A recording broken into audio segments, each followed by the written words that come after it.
काही दिवसापूर्वी मी कर्जमाफीच्या मुद्द्यावरून बँक मॅनेजर संदीप रेड्डी यांना विचारलं की आपल्या शाखे अंतर्गत किती पात्र शेतकरी आहेत कर्जमाफीसाठी किंवा मग टोटल आकडा किती आहे असं विचारलं असता त्यांनी पूर्णपणे सांगण्यास नकार दिला.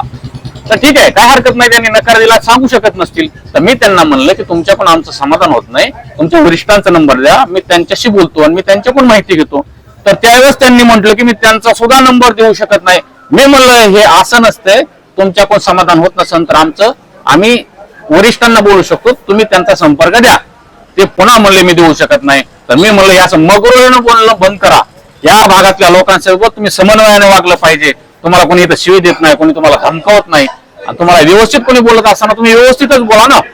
लगेच मग लगेच पोलिसांना बोलवा, गुन्हे दाखल करा, ह्यांच्यावर गुन्हे दाखल करतो असं म्हणून खोटे गुन्हे दाखल करून धमकवण्याचा प्रयत्न केला. आणि मग याही पुढे काय झालं की तुम्ही बँकेत कसा काय आलात, बँकेत याची परमिशन कोणी दिली? ही सार्वजनिक बँक आहे ना, सार्वजनिक ठिकाण आहे. या ठिकाणी कोणाला परवानगी घ्यायची गरज नाहीये. या जनतेची बँक आहे, शेतकऱ्याची बँक आहे, तुमची आमची बँक आहे.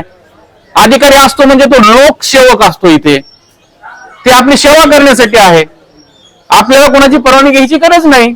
आणि तसं सार्वजनिक बँक असल्यामुळे त्याने आपल्याला कोणत्याही प्रश्नाचं उत्तर द्यायला पाहिजे, हे त्याचं कर्तव्य आहे. आणि सगळा घडला, हे असा प्रकार घडला, त्याच्यावरून त्याने खोटे गुन्हे दाखल करणे किंवा बँकेत पैसे आलात हे असं मगरुरीपणाने उत्तर देत त्याने वाद घातला होता. अजून एक प्रश्न विचारायचा बँक व्यवस्थापकाकडून तुम्हाला किंवा इतर खातेदारांना कशा प्रकारच्या त्रासाला सामोरे जावे लागत आहे, त्याचे ठोस उदाहरण काय आहे? सगळ्यात मोठा तो विषय असा आहे की बँक व्यवस्थापक संदीप रेड्डी हे हिंदी भाषिक आहेत. त्यांना ह्या भागात मधली मराठी भाषा एक त्यांना बोलता येत नाही व्यवस्थित, त्यामुळे इथल्या लोकांशी त्यांना व्यवस्थित संवाद साधता येत नाही. आणि या माणसासोबत ते नेहमी उद्धट वर्तन करतात. कोणताही विषय असला, खात्याचा असेल, कोणी मयत झालेला असेल, त्या मयता संदर्भात त्यांना काय विचारलं की ते स्पष्टपणे नकार देतात. आता एक उदाहरण आहे, राजेभाऊ उजगरे नावाचे एक व्यक्ती आहेत. त्यांच्या आईचं काही दिवसापूर्वी निधन झालं आणि ते पासबुक सापडत नाही त्यांचं. मग त्यामुळे ते बँक व्यवस्थापकांना विचारण्यासाठी आले की आमच्या आईचं निधन झालेलं आहे, बँक पासबुक सापडत नाहीये, त्यांचं तुम्हीच खाते डिटेल्स बघा आणि त्याच्यात रक्कम किती आहे ते सांगा, की जेणेकरून आपल्या दुष्काळी परिस्थितीमध्ये माझ्या कुटुंबाला त्या पैशाचा वारसदार म्हणून फायदा होईल. कागदोपत्री जे कायद्यात नियम आहेत ते कागद तुम्हाला घेऊन आम्ही ते पैसे घेऊ. तर बँक व्यवस्थापक म्हटला की आम्ही तुम्हाला ह्याच्यातलं काहीच सांगू शकत नाहीत. तर मला सांगा, आईचं निधन झालंय, पासबुक नाही, खात्यामध्ये त्या आईच्या पैसे आहेत, ते तर हक्काने त्या वारसदारांना मिळायला पाहिजेत. आणि मग आता हे मॅनेजर सांगतच नसेल तर मग त्या कुटुंबाला त्या रकमेचा लाभ कसा होईल? ते पैसे तर बँकेमध्ये पुरून आहेत ना. ही मगरुरी प्रत्येक वेळेस अनेकांच्या सोबत झालेली आहे. आणि हे तुम्ही सुद्धा प्रत्यक्षदर्शी पाहून बघा किंवा अनेक लोकांना विचारा, ह्याचा मगरुरीपणा जात नाहीये. हे अशी मगरुरीपणामुळे या ठिकाणाहून त्यांची बदली झाली पाहिजे अशी आमची मागणी आहे. असले झंटाफंटा अधिकारी या ठिकाणी ठेवायचे नाहीत असा आमचा कयास उद्देश आहे. तुमच्या प्रमुख मागण्या काय आहेत?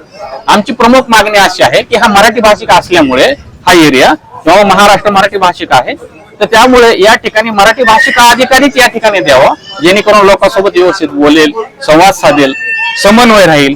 आणि दुसरा विषय असा आहे, उद्धटपणे वागल्यामुळे खोट्या धमक्या देणे किंवा मग बँकेत कसं काय आलात हे असं उद्धट बोलणे, यामुळे त्यांनी पूर्ण त्यांच्या व्यवस्थापकीय पदावर बसून मगरूने वागल्यामुळे त्यांची या ठिकाणी बदली करण्यात यावी अशी आमची प्रमुख मागणी आहे. आणि आम्हाला या ठिकाणी मराठी भाषिक बँक अधिकारी द्यावा ही आमची मागणी आहे. आपण हे जे ठिय्या आंदोलन जे केलेलं आहे, सदर आपल्या मागण्या जर पूर्ण झाल्या, पुढची दिशा काय असेल? पुढची दिशा आंदोलनामध्ये बदल करण्यात येईल. आंदोलन अधिक व्यापक करण्याचा आमचा प्रयत्न आहे. की आंदोलन बेमुदत ठिय्या आंदोलन आहे, म्हणजे ह्याला कोणती मुदत नाही. आज आम्ही प्रारंभ केला सकाळी 10 वाजता आंदोलनाला, की जोपर्यंत आमच्या ज्या मागण्या आहेत, जोपर्यंत ह्याची बदली होत नाही मगरूर अधिकाऱ्याची, तोपर्यंत आम्ही इथून उठणार नाहीत ही आमची मागणी आहे. आंदोलन पुढे चालून अधिक व्यापक आम्ही करू.